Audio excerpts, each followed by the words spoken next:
I didn't stop in the desert because I was stranded. I stopped because the desert had already decided I was done moving. And the longer I stayed still, the more reasonable that felt. Today's story is entitled The Desert That Doesn't Want You to Leave, and is uploaded to the r/horror stories subreddit by MileMarkerGhost. Hello everybody, I'm CC with The Crucible of Character. I really appreciate all the support that I've gotten on my recent videos. I'm excited for today's story, and if you are too, please make sure to hit that like button. Comment your thoughts about the story down below, and subscribe so you don't miss the rest of the stories I put out this week. And as always, keep an eye out for the lesson for today so that we can talk about it at the end. And with that, here's the story. I shouldn't have stopped in the desert because the desert had already decided I was done moving. That's the only way I can explain how it felt awkward. Not like I made a bad choice, but like I finally aligned with something that had been waiting patiently for me to catch up. I was driving alone through the Southwest, one of those long, empty highways where the road feels thinner the farther you go. The sun was low, turning everything the color of rust. I had plenty of gas, plenty of water. I wasn't lost. Then, I saw the car.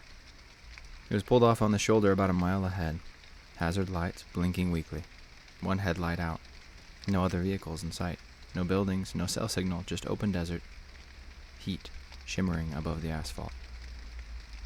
I passed it at first, then I slowed, then I stopped. That's the mistake everyone thinks they wouldn't make.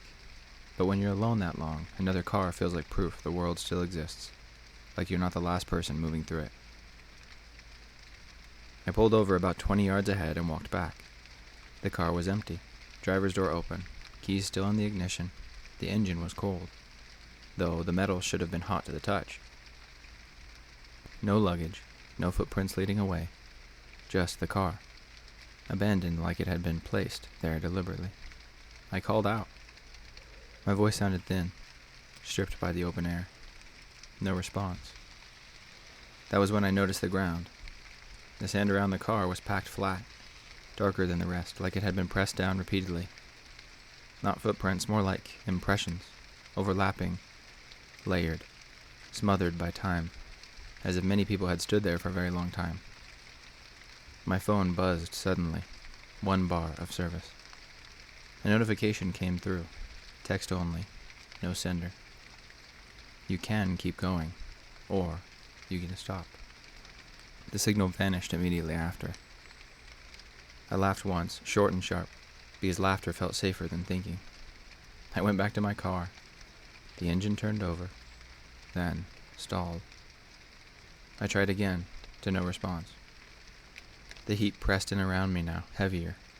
Like the air itself had thickened, the road ahead shimmered more intensely, bending upward, curving in a way that makes distance impossible to judge.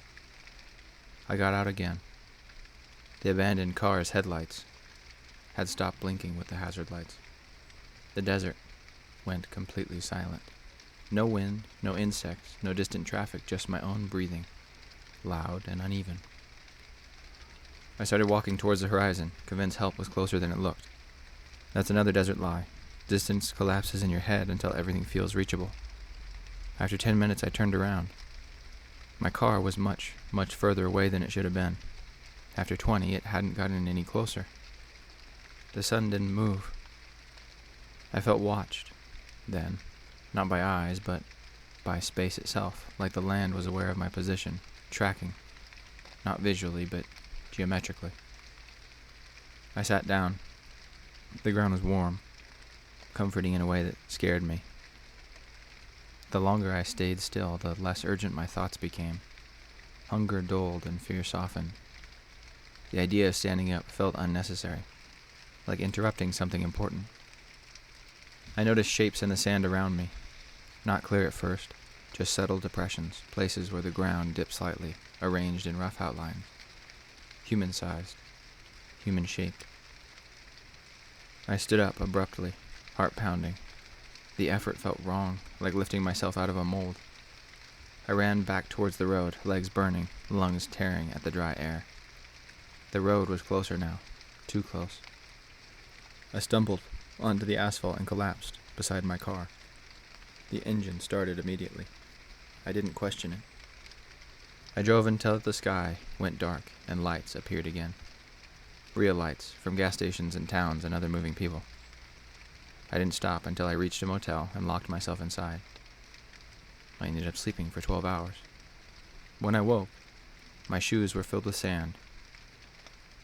Not the fine kind that sticks everywhere, but heavy, compacted clumps like they'd been pressed into shape. I washed them out and tried to forget the whole experience altogether. That almost worked, except now, when I sit for too long, I feel it again. That subtle pull downward, that quiet encouragement to stop moving. And sometimes when I close my eyes, I can feel the desert around me, waiting for me to lie down properly. The end.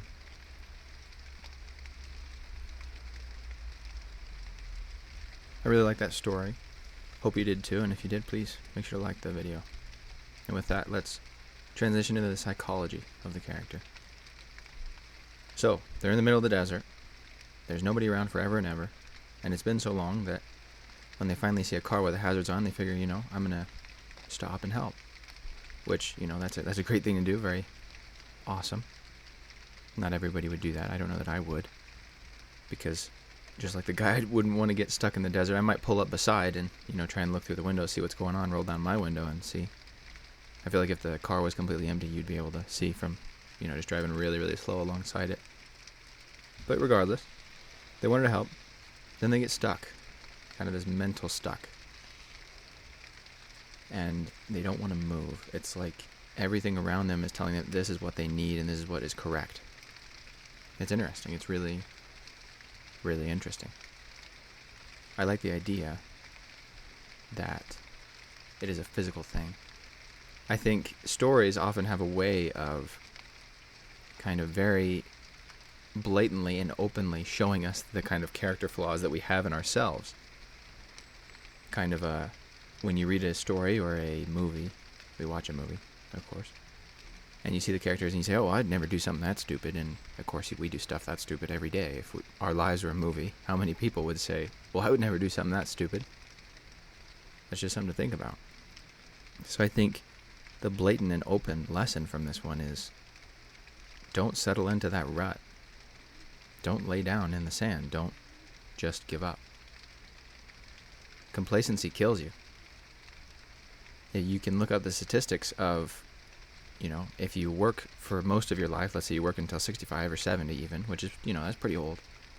But then you retire. I mean, those people that retire after having that kind of really good structure and purpose beforehand, they sleep in for a few weeks, they go on a few vacations, and then 3 to 5 years later, they're dead. Because as a person, we need purpose. The people who live the longest in this life are people with the most purpose. It's so easy to have that purpose be given to us by someone else. It's given to us by a school or by a job or by the people around us. But then if all of those things disappear, we don't have anything left. So the lesson I would say that I got from today's story is learn to find and give yourself and continue on the path of your own purpose. Don't accept your whole purpose as a human being comes from your job. And I understand most people don't plan on that, right?